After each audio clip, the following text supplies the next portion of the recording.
Hello दोस्तों और प्रिय छात्रों, एक्सलेंट आईएएस एकेडमी के यूट्यूब चैनल पर आपका पुनः स्वागत है।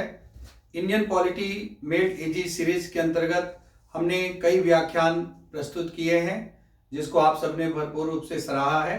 उसी क्रम में आज हम संसद के द्वारा कानून कैसे बनाया जाता है इस विषय पर चर्चा करेंगे। मैंने देखा कि कुछ लोगों ने यूट्यूब पर इस विषय पर वीडियो डाले हुए हैं, लेकिन वो नितांत सतही स्तर के हैं। संघ लोक सेवा आयोग की परीक्षा के स्तर के वे नहीं हैं। हमारा ये व्याख्यान संघ लोक सेवा आयोग और राज्य लोक सेवा आयोग की परीक्षाओं के स्तर से इस व्याख्यान को प्रस्तुत किया जाएगा, इसलिए हर प्रकार के छात्र इस वीडियो से लाभान्वित हो सकते हैं। इसके साथ साथ सामान्य लोग जो जागरूक हैं और जिनकी इस बात में रुचि है कि संसद कानून कैसे बनाती है, वह भी बहुत सरल भाषा में इस बात को जान पाएंगे। तो शुरू करते हैं व्याख्यान। हम सब जानते हैं कि किसी भी सभ्य लोकतांत्रिक समाज की सबसे बड़ी पहचान होती है रूल ऑफ लॉ या विधि का शासन। विधि या कानून बनाने की सबसे बड़ी जिम्मेदारी और प्रत्यक्ष भूमिका संसद की होती है। इसके पहले कि हम संसद कानून कैसे बनाती है इस बात पर आए, संक्षेप में संसद के बारे में थोड़ा सा चर्चा करना उचित होगा। दुनिया के हर देश में जो लोकतांत्रिक देश हैं वहां पर व्यवस्थापिका या लेजिस्लेचर होती है और अलग अलग देशों में इनको अलग अलग नामों से जाना जाता है। अमेरिका में इसको कांग्रेस कहा जाता है, जापान में इसको डैड कहा जाता है, इजराइल में इसको नेसेट कहा जाता है, ब्रिटेन और भारत में उसी को संसद का नाम दिया गया है। बहुत से खाड़ी देशों में इसको मजलिस का नाम दिया गया है।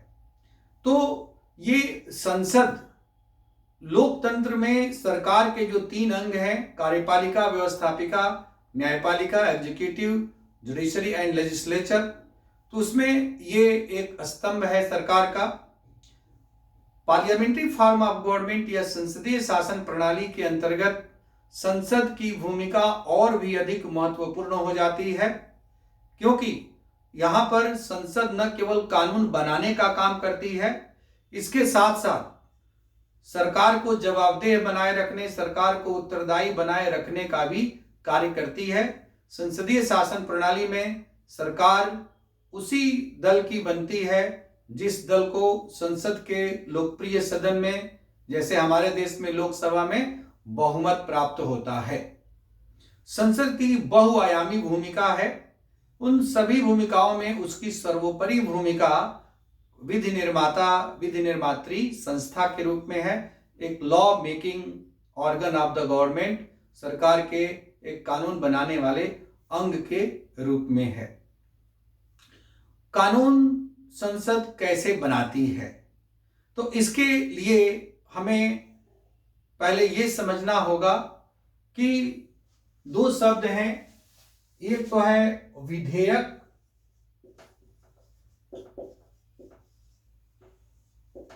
अर्थात बिल, और दूसरा है अधिनियम अर्थात एक्ट।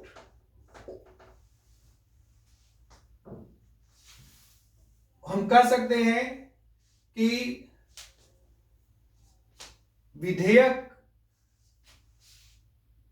कोई भी कानून बनाने के प्रक्रम में, उस सिलसिले में सबसे शुरुआती प्रक्रिया के रूप में होता है।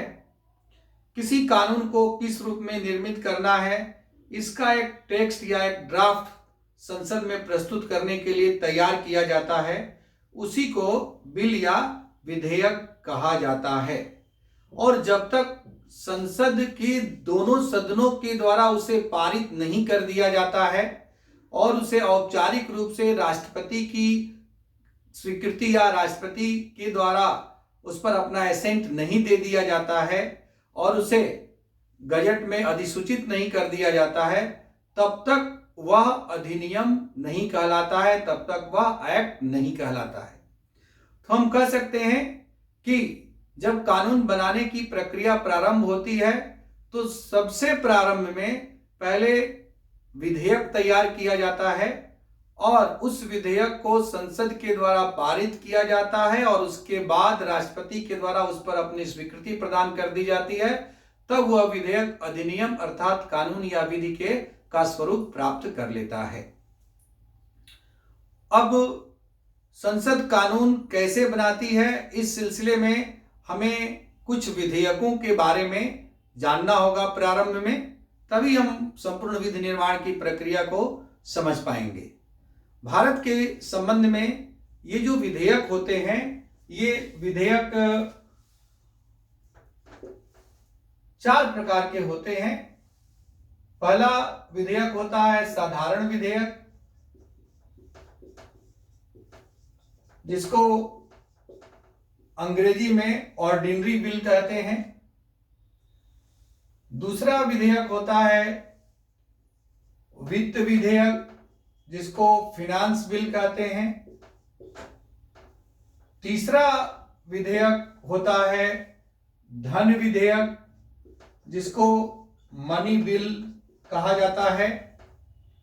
और चौथा भी एक विधेयक होता है, यद्यपि उसका विधि निर्माण से प्रत्यक्ष संबंध नहीं है, वह होता है संविधान संशोधन विधेयक। संविधान संशोधन विधेयक, कॉन्स्टिट्यूशन अमेंडमेंट बिल। नाम से स्पष्ट है, यह सामान्य विधि से संबंधित नहीं है, बल्कि इस विधेयक का संबंध संविधान में संशोधन करने से है। इसलिए सीधे सीधे संसद की जो विधि निर्मात्री शक्ति है, कानून बनाने की शक्ति, उससे संबंधित ये 3 विधेयक हैं, साधारण विधेयक, वित्त विधेयक और धन विधेयक। ये जो साधारण विधेयक होते हैं, इन साधारण विधेयकों को भी फिर से इसको 2 कैटेगरी में बांटा जाता है। एक तो बोलते हैं निजी विधेयक, अंग्रेजी में इसी को कहा जाता है प्राइवेट बिल, या गैर सरकारी विधेयक भी इसको कहते हैं, गैर सरकारी विधेयक। और दूसरा होता है ऑफिशियल बिल या सरकारी विधेयक।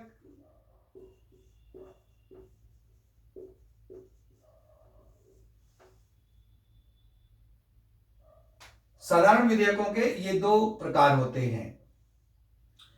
जो विधेयक वित्त विधेयक, धन विधेयक और संविधान संशोधन विधेयक नहीं होते हैं, वे सभी विधेयक साधारण विधेयक की कैटेगरी में आते हैं।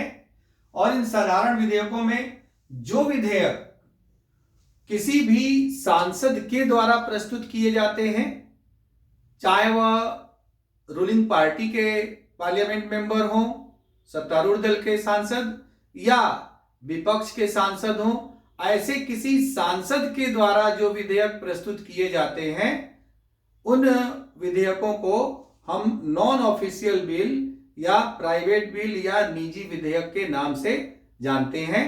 स्वाभाविक है कि कोई भी निजी विधेयक हमेशा साधारण विधेयक ही होगा, वह वित्त विधेयक या धन विधेयक नहीं होगा। अब वित्त विधेयक और धन विधेयक क्या होते हैं? तो जो विधेयक सामान्य रूप से शुद्ध रूप से धन विधेयक नहीं होते हैं, बल्कि धन विधेयक के साथ साथ कुछ अन्य विषयों को भी समाहित किए हुए रहते हैं, उनको हम वित्त विधेयक की श्रेणी में रखते हैं। और जो विधेयक शुद्ध रूप से मनी मैटर्स या धन से ही संबंधित होते हैं, उनको हम मनी बिल या धन विधेयक की श्रेणी में रखते हैं। हमारे संविधान के अंतर्गत धन विधेयक के संबंध में उसकी परिभाषा अनुच्छेद 110 आर्टिकल 110 के अंतर्गत बतलाई गई है कि कौन कौन सी चीजें उसमें शामिल होंगी तो वो धन विधेयक कहलाएंगे। उदाहरण के तौर पर जैसे कोई कर लगाना या कर को समाप्त करना या करों में कोई कटौती करना या कंसोलिडेटेड फंड ऑफ इंडिया के ऊपर किसी एक्सपेंडिचर को चार्ज एक्सपेंडिचर डिक्लेयर करना, संचित निधि पर भारित व्यय घोषित करना या कोई भारित व्यय है तो उसको सामान्य व्यय के रूप में बदलना, ये सारी बातें या सरकार के द्वारा लिए जाने वाले उधार या चुकाए जाने वाले कर्जे, इन सभी को इसके अंतर्गत रखा जाता है। और जो संविधान संशोधन विधेयक होते हैं, पहले ही मैंने बताया कि 368 आर्टिकल 368 के अंतर्गत संसद की संविधान संशोधन करने की जो शक्ति है, उस शक्ति के दायरे में ये विधेयक आते हैं और उनको पारित करने की प्रक्रिया भी कुछ अलग होती है, जो वहीं पर आर्टिकल 368 में ही वर्णित है। हमारा विषय वो नहीं है, संविधान संशोधन एक अलग टॉपिक होता है, वहां पर उसकी चर्चा हम अलग से किसी व्याख्यान में करेंगे। वित्त विधेयक की परिभाषा संविधान के अनुच्छेद 117 में दी गई है, आर्टिकल 117 में। अब हम सीधे सीधे आते हैं कि संसद में ये सब विधेयक पारित कैसे किए जाते हैं। हाँ, जो बजट बनाने की प्रक्रिया है, उस बजट बनाने की प्रक्रिया के अंतर्गत भी, चूंकि हम जानते हैं कि बजट भी एक प्रकार का कानून है जो कि सरकार को एक वर्ष के लिए कुछ बातों के लिए अधिकृत करता है कि सरकार कौन कौन से कर लगाएगी, कहां कहां से वसूली करेगी और कौन कौन से खर्चे करेगी। तो उसके अंतर्गत भी दो विधेयक होते हैं। वे विधेयक होते हैं, एक को बोलते हैं विनियोग विधेयक, एप्रोप्रिएशन बिल या विनियोग विधेयक, और दूसरे को बोला जाता है वित्त विधेयक, फाइनेंस बिल या वित्तीय विधेयक। याद रहे कि इन दोनों का ही संबंध बजट से है और ये दोनों ही विधेयक कैटेगरी वाइज मनी बिल या धन विधेयक की श्रेणी में आते हैं।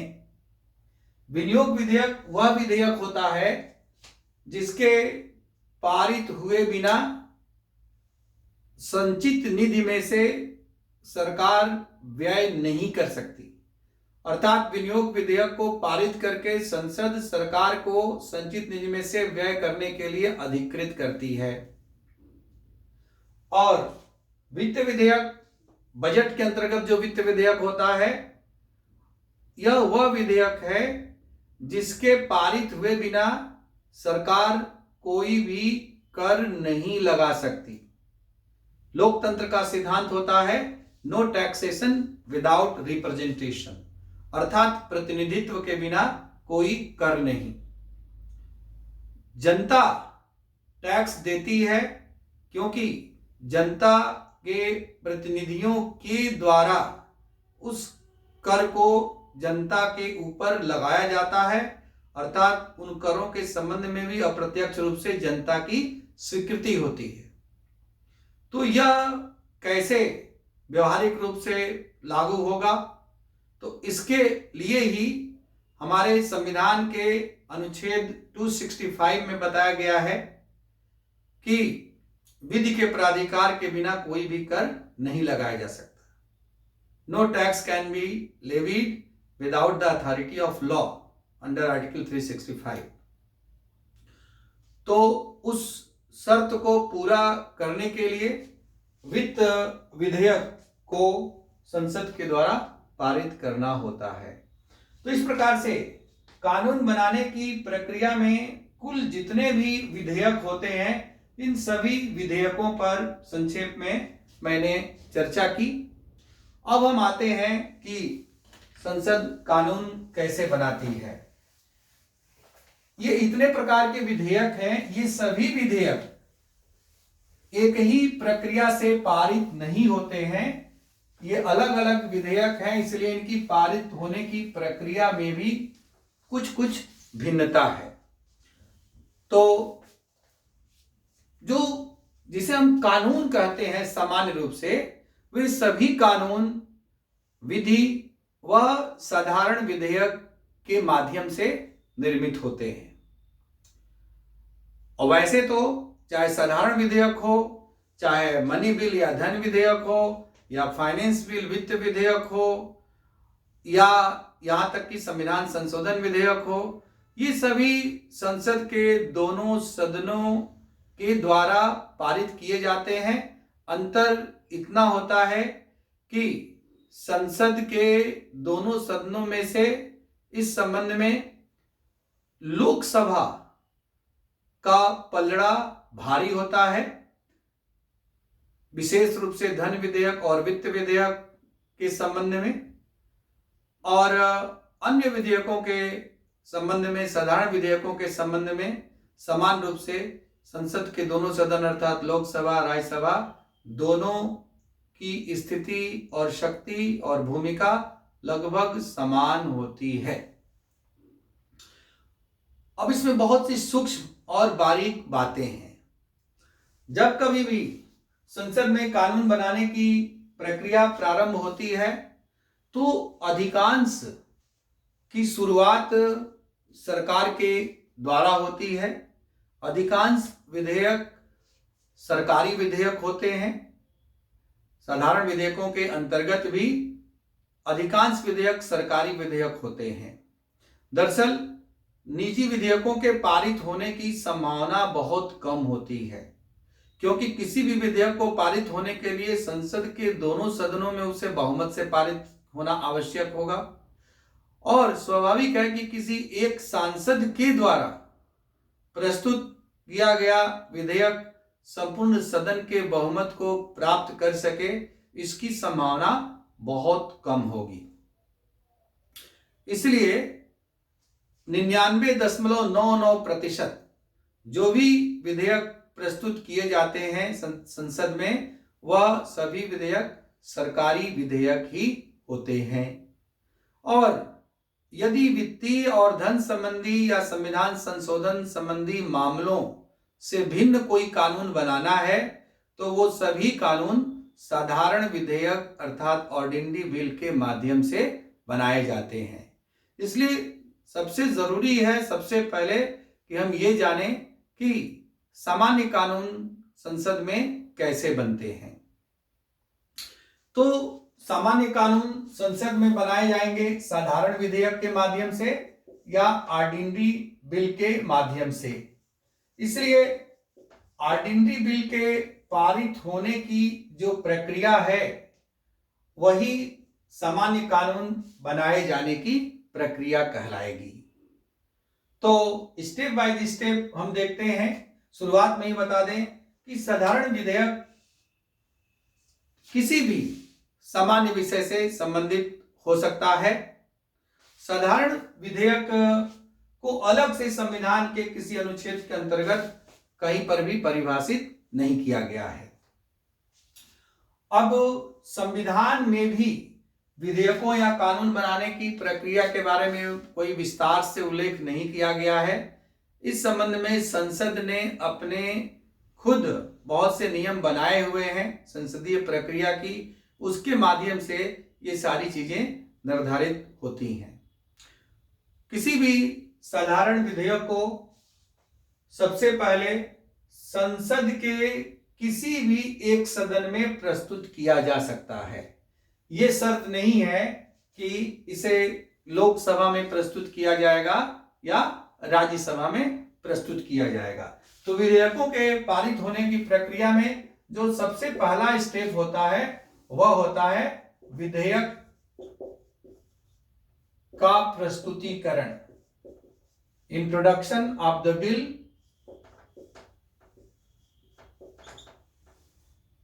विधेयक का प्रस्तुतिकरण, जिसको हिंदी में पूरा स्थापन भी कहते हैं।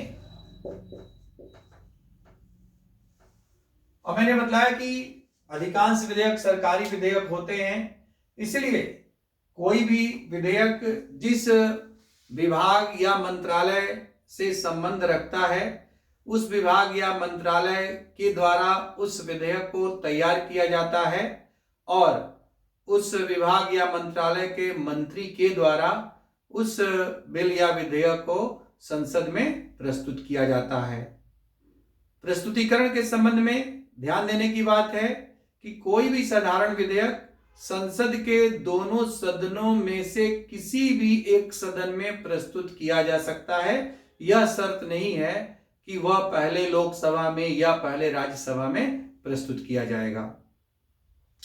विधेयक के प्रस्तुतिकरण के समय विधेयक के शीर्षक को स्पष्ट किया जाता है और विधेयक के उद्देश्य को स्पष्ट किया जाता है। उस समय कोई बड़ी चर्चा उस पर नहीं होती है। उसके बाद प्रस्तुतिकरण के बाद जो दूसरा चरण होता है, उसको हम द्वितीय चरण कहते हैं या द्वितीय वाचन, या तो हुआ प्रथम वाचन, फर्स्ट रीडिंग, और ये है द्वितीय वाचन या सेकंड रीडिंग।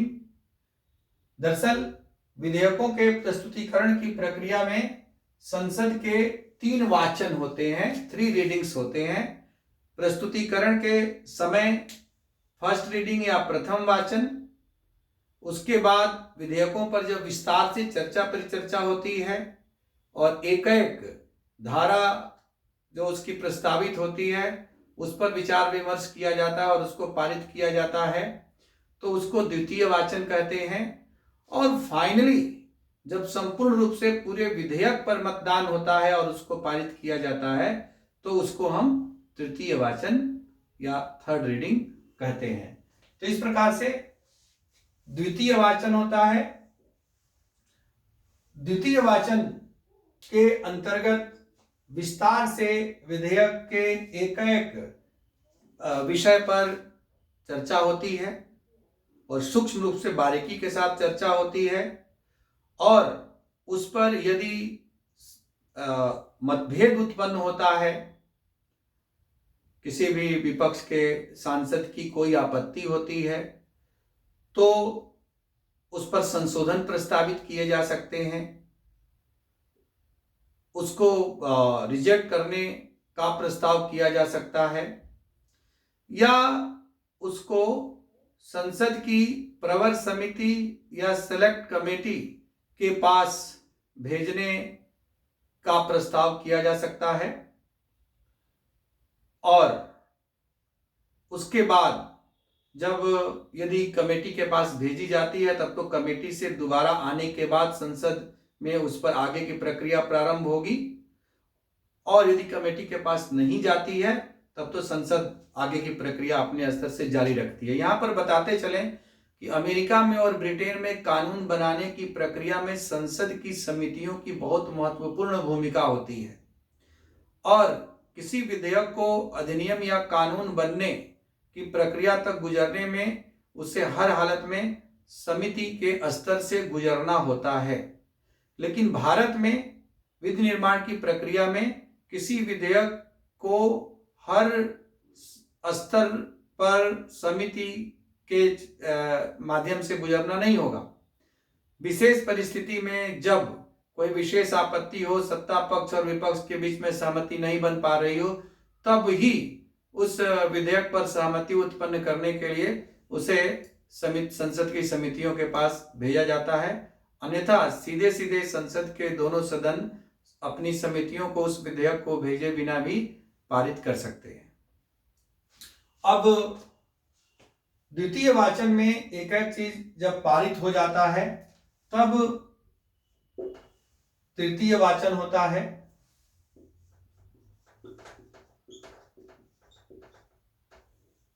इस दौरान द्वितीय वाचन के अंतर्गत सभी चीजों पर सहमति बन गई होती है अतः इसमें कोई नई चीज नहीं होती है।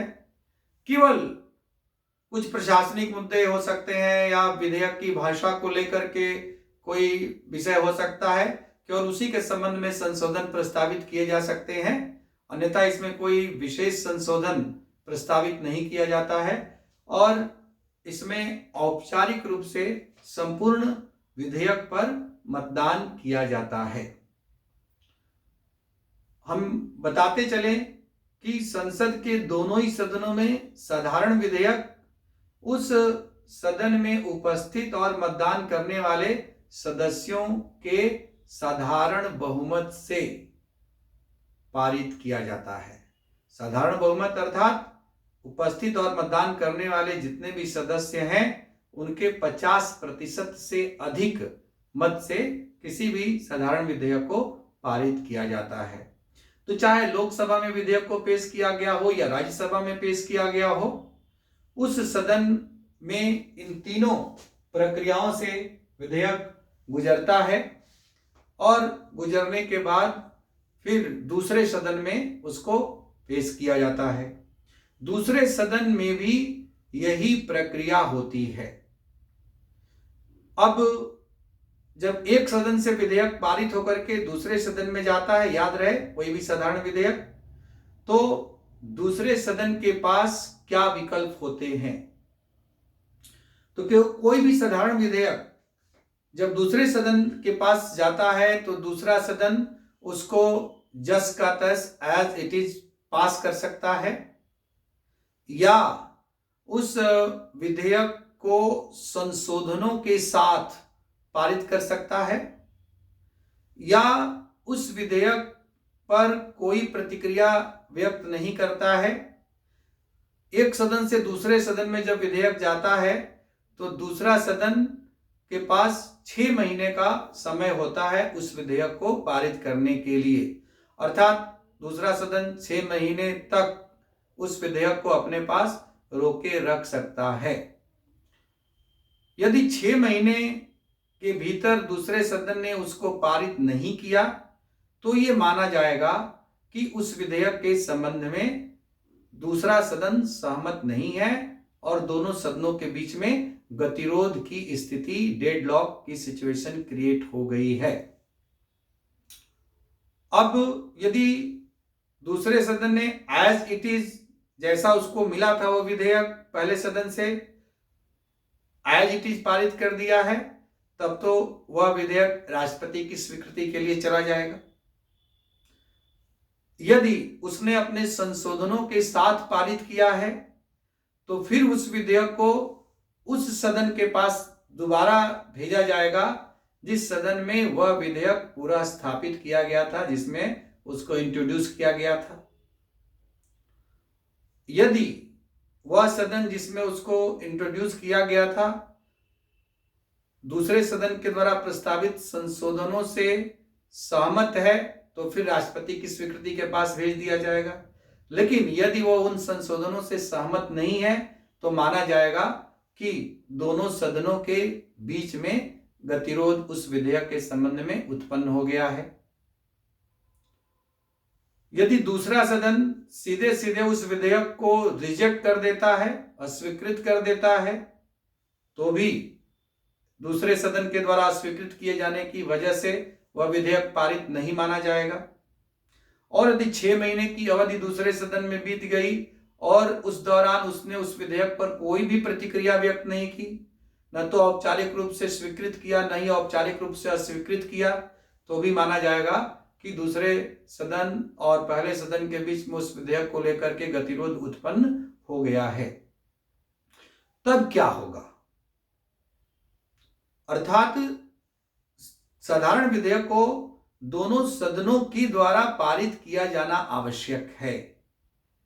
अब यदि पारित दोनों सदनों के द्वारा नहीं किया गया, एक सदन ने पारित किया दूसरे सदन ने पारित नहीं किया, या ऐसे संशोधनों के साथ पारित किया जिससे पहला सदन सहमत नहीं है, या सीधे सीधे अस्वीकृत कर दिया, या 6 महीने तक उस पर कोई अपनी प्रतिक्रिया व्यक्त नहीं की, तो क्या होगा? तो इन तीनों ही स्थितियों में संविधान के अनुच्छेद 108 के अंतर्गत किसी भी साधारण विधेयक को पारित करने के लिए दोनों सदनों के ज्वाइंट सेशन या संयुक्त अधिवेशन को बुलाया जा सकता है राष्ट्रपति के द्वारा। हालांकि व्यवहार में ऐसा बहुत कम हुआ है कि संयुक्त अधिवेशन में किसी विधेयक को पारित किया गया हो। बहुत अपवाद में ही ऐसा हुआ है, जैसे कि एंटी डाउरी एक्ट को पारित करने के लिए 1961 में दोनों सदनों का संयुक्त अधिवेशन बुलाया गया था और उसमें उसे पारित किया गया था। एक आध बार और भी ऐसा हुआ है, लेकिन बहुत कम। आमतौर पर एक सदन पारित करता है तो दूसरा सदन भी उसे पारित कर देता है, और यदि नहीं करता है तो वह विधेयक वहीं पर समाप्त हो जाता है। लेकिन संयुक्त अधिवेशन का प्रावधान हमारे संविधान में है, इसलिए संयुक्त अधिवेशन को आहूत किया जा सकता है राष्ट्रपति के द्वारा, और उस संयुक्त अधिवेशन अर्थात दोनों सदनों, लोकसभा राज्यसभा के दोनों सदनों की जो संयुक्त बैठक होगी उसकी अध्यक्षता लोकसभा के अध्यक्ष अर्थात स्पीकर के द्वारा किया जाता है। संयुक्त अधिवेशन में हमेशा ही लोकसभा का पलड़ा भारी होता है, क्योंकि लोकसभा के सदस्यों की जो संख्या है वह राज्यसभा के सदस्यों की संख्या के दोगुनी से भी अधिक है। इसलिए यदि वह विधेयक लोकसभा में पहले पारित हुआ हो और राज्यसभा के द्वारा उस विधेयक को पारित करने में गतिरोध उत्पन्न किया गया हो, तो संयुक्त अधिवेशन में राज्यसभा के विरोध के बावजूद भी वह विधेयक संयुक्त अधिवेशन में निश्चित रूप से पारित हो जाएगा।